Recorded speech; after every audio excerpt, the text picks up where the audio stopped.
propose de faire passer un micro si des personnes ont des questions. Je vais inviter Jacqueline et Patrice à nous rejoindre.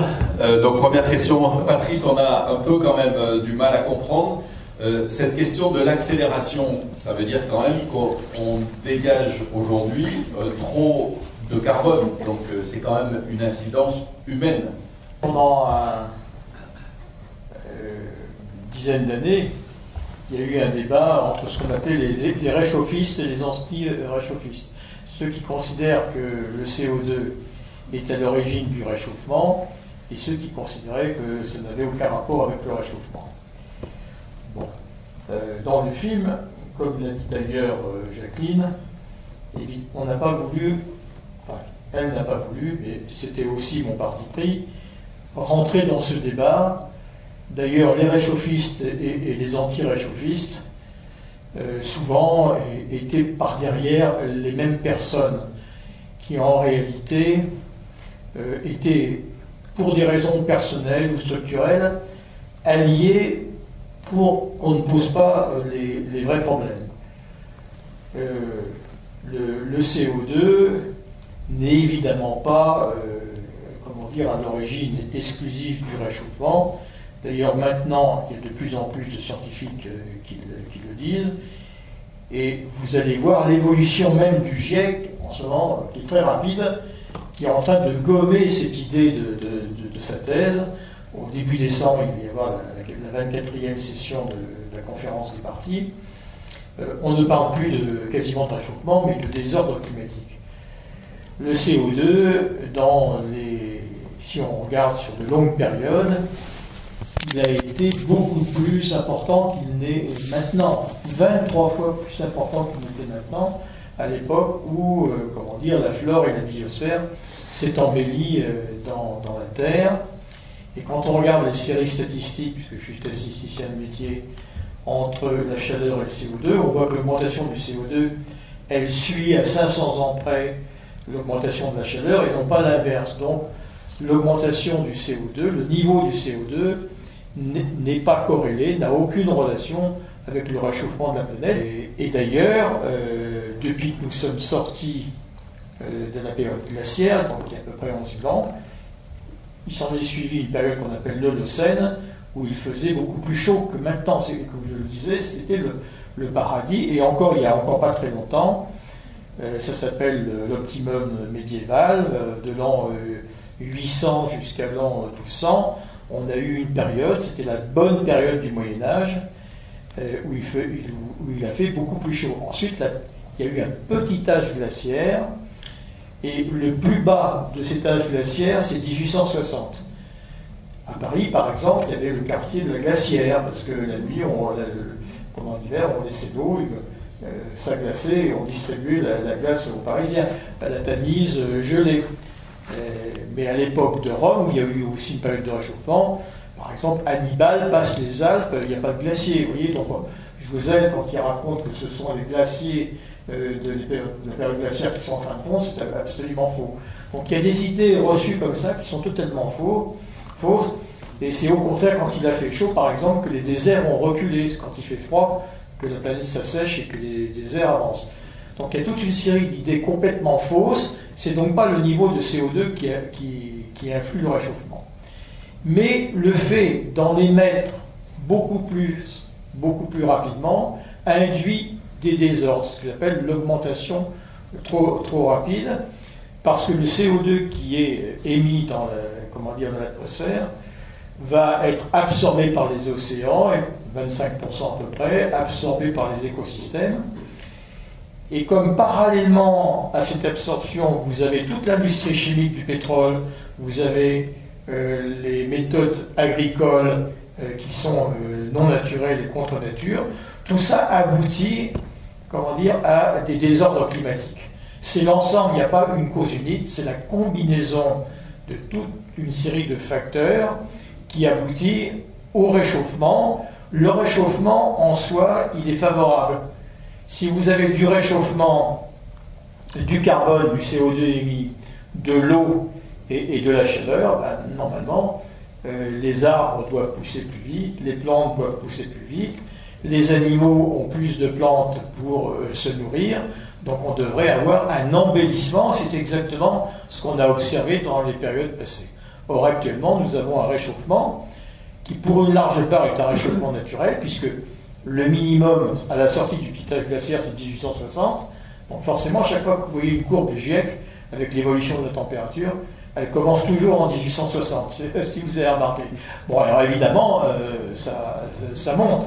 Alors ça ne veut pas dire qu'il n'y a pas une partie du réchauffement qui n'est pas due aux entreprises humaines, mais ça n'est pas dû, au niveau du CO2, c'est dû à l'industrie chimique, c'est dû à l'agriculture, et c'est dû à la vitesse d'augmentation de ce CO2. Donc on ne va pas faire un cours de chimie, mais c'est l'ensemble de ces facteurs qui créent des désordres et des assèchements locaux, et ces assèchements locaux vont contribuer à ce qu'on peut appeler une augmentation de la température moyenne. La température moyenne, ça ne veut rien dire, parce que vous avez des régions dans lesquelles la température descend, vous avez d'autres régions du monde dans lesquelles elle augmente. La notion de température moyenne est une notion qui ne veut absolument rien dire. Et c'est localement qu'il faut regarder l'évolution, et ce qu'on voit, c'est l'assèchement. C'est-à-dire qu'il y a plus d'eau dans le ciel, un peu plus d'eau dans la mer, et vous avez un assèchement, parce que lorsqu'il pleut, l'eau délave les sols à cause de l'urbanisation, à cause des méthodes agricoles, pour plein de raisons, et donc elle va se retrouver, à cause des barrages aussi, et elle va se retrouver plus vite dans les rivières et plus vite dans la mer, et donc la vie, elle est dans la sphère intermédiaire. Elle est dans les nappes phréatiques, elle est dans la terre, dans les arbres. Les arbres, c'est 70% d'eau qui est maintenue en quelque sorte. Quand vous déforestez des régions entières, eh bien, c'est de l'eau qui disparaît, et par conséquent, vous avez un assèchement de l'écosystème dans lequel vit l'homme. Voilà. Donc c'est la raison pour laquelle je dis parfois, c'est parfois un peu difficile à comprendre, qu'on assiste plutôt à un assèchement climatique qu'à un réchauffement, parce que le réchauffement, il est bon pour la nature, mais le réchauffement avec l'assèchement, ça devient catastrophique. Ok, merci. Je vais passer le micro. Est-ce qu'il y a des questions dans la salle, des mecs qui se lèvent Alors, je voulais juste rajouter un truc que tu as oublié de dire. J'oublie plein de choses. Jouzel. Parce que vous avez vu dans le documentaire que Pachauri a été exfiltré du GIEC juste avant la COP21. Et là, Jouzel est sorti aussi du GIEC parce qu'il est lié au lobby nucléaire. Donc il y en avait un du pétrole et un du nucléaire à la tête. Oui. Et c'est eux qui étaient censés animer. Bon, voilà, je ne fais pas un dessin. Et donc, au final, on a bien compris que le rapport de synthèse ne reflète pas ce que les 3500 scientifiques ont conclu en étant interrogés chacun de leur côté, etc. Mais la finalité, parce qu'on n'arrête pas quand même de nous en rabattre les oreilles du réchauffement climatique, etc. Donc maintenant, c'est acquis, c'est acté. Mais maintenant, jusqu'à la fin de l'année, on va en entendre parler que ça. Mais donc, la finalité, Patrice, derrière ça, c'est une finalité industrielle. Les causes sont systémiques. Il n'y a pas forcément quelqu'un qui a d'énormes pouvoirs et qui a décidé un jour de dire que le CO2, le carbone, allait devenir une religion officielle, ce qui est effectivement devenu, pour encourager en quelque sorte à l'éclosion d'une nouvelle industrie qu'on appelle la géo-ingénierie. Cette nouvelle industrie, vous allez la voir éclore sous vos yeux. À plusieurs moments, dans le film, on dit le GIEC, l'ONU,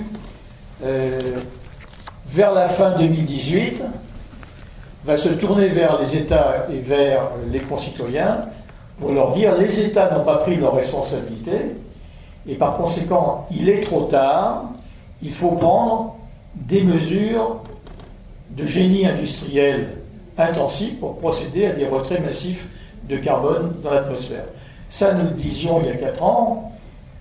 Bon, on le disait avec des passettes, avec parfois des salles qui nous regardaient de manière suspecte en disant que vous êtes des complotistes, vous allez un peu loin. Et puis aujourd'hui, évidemment, la communauté scientifique internationale climatique s'apprête à le dire de manière officielle. Il y a 2 jours, Science et Vie, vous pouvez aller l'acheter, vient de sortir un numéro avec un dossier où ils éventent ce qui va se passer lors de la COP24 qui va se tenir en Pologne du 2 décembre au 14 décembre. C'est une COP qui n'est pas aussi importante que la COP21 de Paris, mais elle a 2 points à l'ordre du jour. Premièrement, faire le bilan des actions des États, et deuxièmement, si ces États n'ont pas pris les mesures qui étaient demandées et pour lesquelles ils ont signé, comment faire pour rendre les objectifs de la COP21 plus opérationnels. Ce n'est pas les mesures, oui, c'est bien exprimé, c'est les objectifs. En clair, bon, on va dans un premier temps constater que les États n'ont pris aucune mesure, ni la France, ni l'Europe, qui est pourtant à la pointe de tout ça. Les États-Unis se sont retirés de l'accord, enfin bref, rien n'a été fait, on a régressé dans tous les domaines. Donc la COP24 va faire ce constat. Et derrière, on va dire exactement ce que vous trouverez dans ce graphique-là, dans le Sciences et Vie qui vient de paraître. Voilà ce qui va se passer, ça va être dramatique, on va avoir 3,5 degrés de plus à la fin, avec des désordres épouvantables. Et par conséquent, il faut procéder à des retraits massifs de carbone de l'atmosphère. Et Sciences et Vie dévoile, ce que nous disions déjà dans ce film, les 2 procédés qui, en grand secret, vont devenir publics à la COP 24. Donc vous assistez en quelque sorte, en direct, à la légitimation progressive de quelque chose qui va transformer radicalement notre planète en une planète artificielle.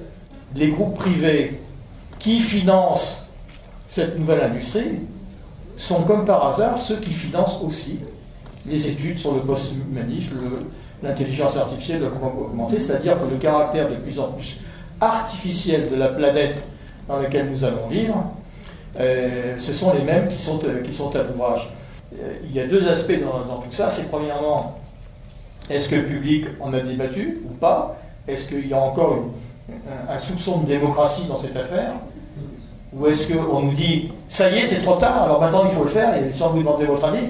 Donc c'est le premier point. Et puis le deuxième point, c'est que, est-il vraiment trop tard? Est-ce qu'on peut encore éviter cette course des apprentis sorciers vers quelque chose qui n'a été décidé par personne? Voilà les questions que nous nous sommes posées chacun à notre manière.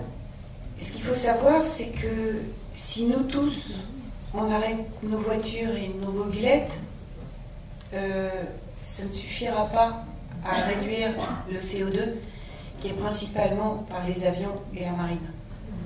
Et qui ne sont pas dans les accords. Et qui ne sont pas dans les accords. Donc on s'en prend beaucoup aux citoyens, qu'on appelle le public, moi je préfère dire les citoyens, et je crois que c'est pour ça qu'on vous prend un parti en fait, parce que je pense qu'il faut informer les gens. Nous, tout seuls, on ne peut rien faire, on constate, et ce qui est important, c'est que les gens se posent les bonnes questions. Est-ce qu'on veut ça pour les générations futures? Donc, merci à toi. Je vais vous passer le micro. Il y a des mains, il y a des questions dans la salle, oui. J'avais une petite question. Alors, merci déjà pour cette présentation très intéressante.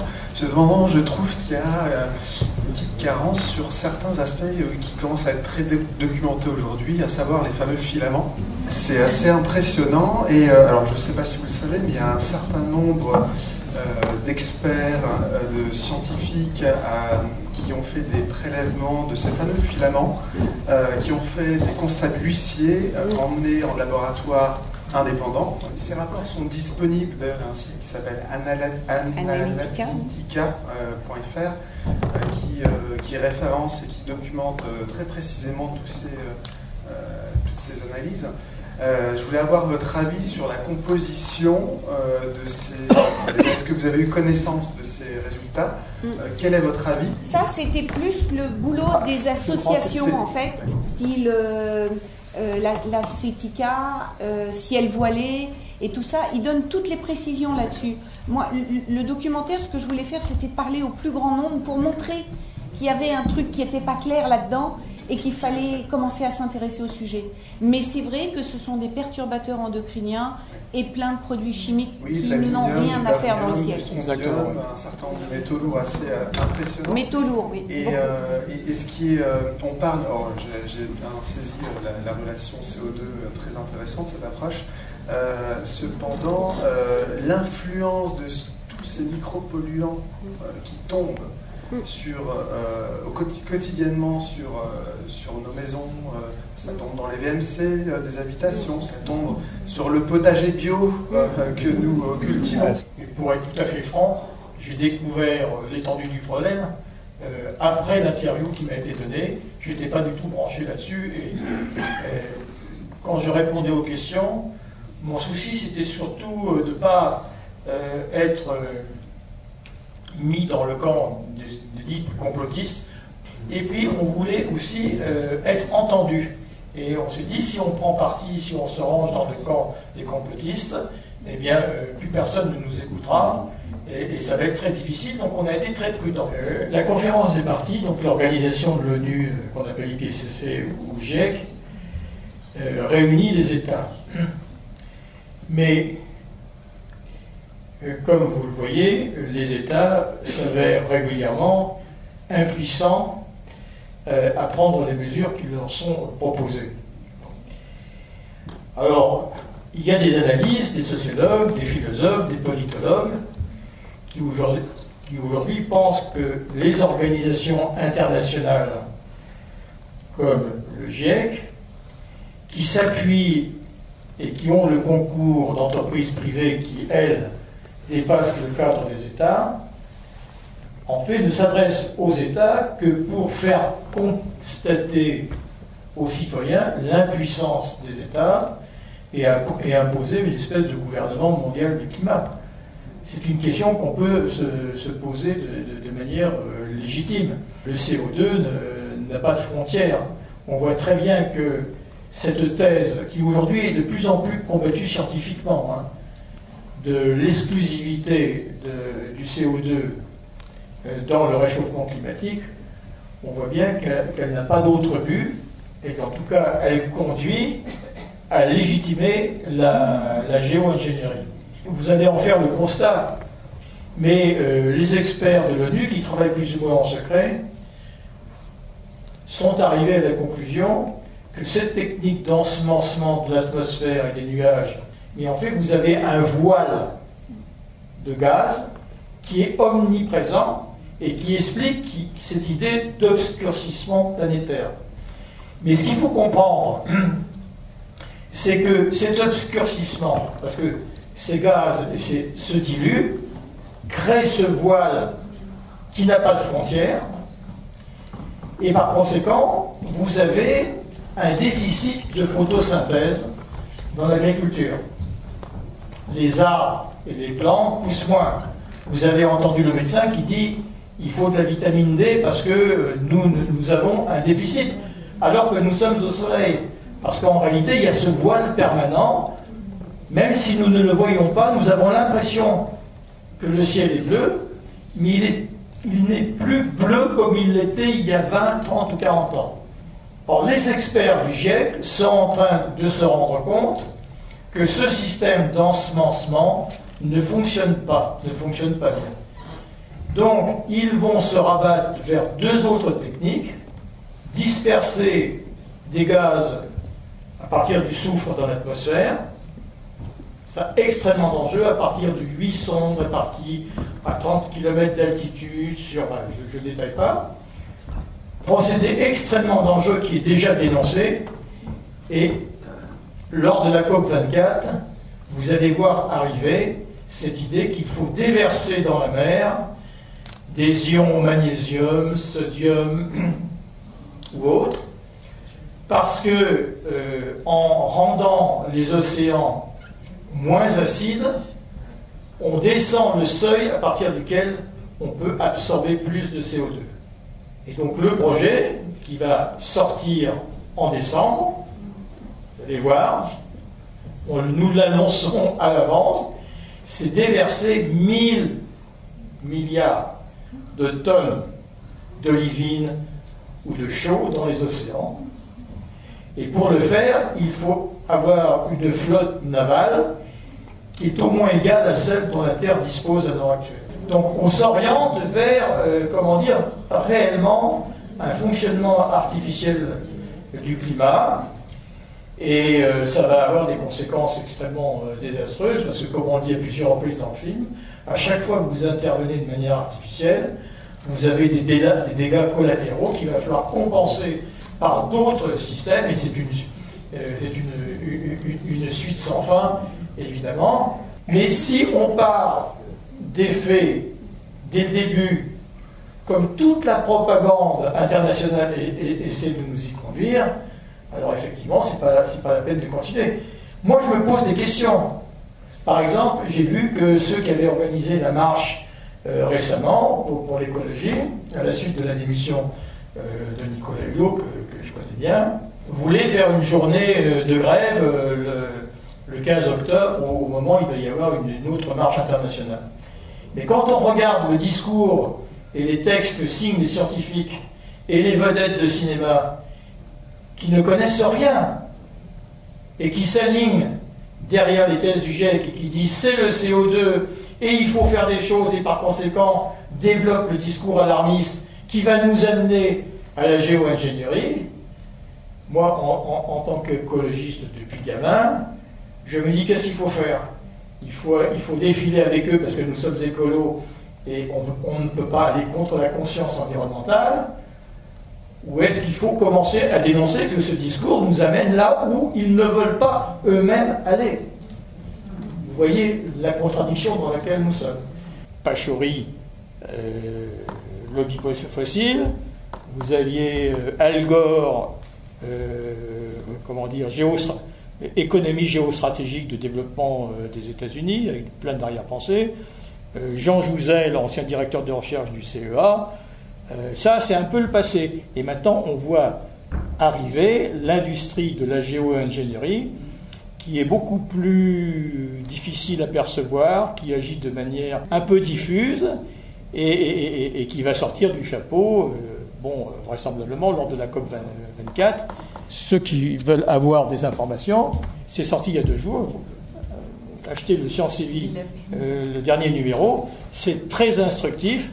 Vous pouvez aussi acheter le dernier numéro de la revue Nexus, qui démonte, sans reconstruire un panorama global, mais avec plein d'éléments, plein d'interviews, tout ce puzzle de la manipulation de l'opinion autour du CO2. Mais ça ne veut pas dire que le CO2 est bénéfique, parce que pour ça, quand je dis que si on en émet trop vite, c'est une formule un peu simplifiée, c'est mauvais aussi. Donc je ne suis pas en train de dire bravo, il faut émettre du CO2. Mais vous avez fait une réflexion extrêmement intéressante, on a quand même cité dans le film à plusieurs reprises, mais peut-être pas de manière suffisamment explicite, c'est que la Terre émet aussi du rayonnement, notamment infrarouge. Et c'est la raison d'ailleurs pour laquelle le système de l'ensemencement des nuages et de la diffusion dans l'atmosphère par les avions ne fonctionne pas, parce que vous avez un double effet. Vous avez un effet albédo, mais vous avez aussi un effet, de réchauffement. Et c'est absolument évident. Et comme vous accentuez par certains moments ce réchauffement, et qu'en même temps, vous avez moins de rayonnement solaire et par conséquent moins de photosynthèse, vous accumulez tous les inconvénients. Donc on voit bien que ces premières techniques de géo-ingénierie, ces chemtrails, sont négatives à tout point de vue. Ça donne des maladies, ça contient des produits qui sont indésirables pour l'être humain, pour les cultures, et ça ne répond pas aux objectifs. Ce qui est aujourd'hui dramatique, c'est cette espèce de climat de terreur dans lequel on nous met pour nous faire avaler un produit qui, à mon avis, est déjà en pratique pour dérégler et pour nous vendre le produit miracle qui va régler. Effectivement, maintenant, on sait que dans notre bouffe, il y a plein de produits bizarres, que dans l'eau, maintenant l'air, ça fait beaucoup. Sauf que c'est juste 1% de lobby. Hein. C'est pas beaucoup, en fait. Il faut voir les choses à l'envers. 1% contre 99%. Si on me dit que c'est pas une équation possible... Ok, bon, merci Jacqueline, merci Patrice, merci à tous. Et puis on se retrouve en octobre pour une autre projection. Et merci à l'Observatoire du réel, surtout.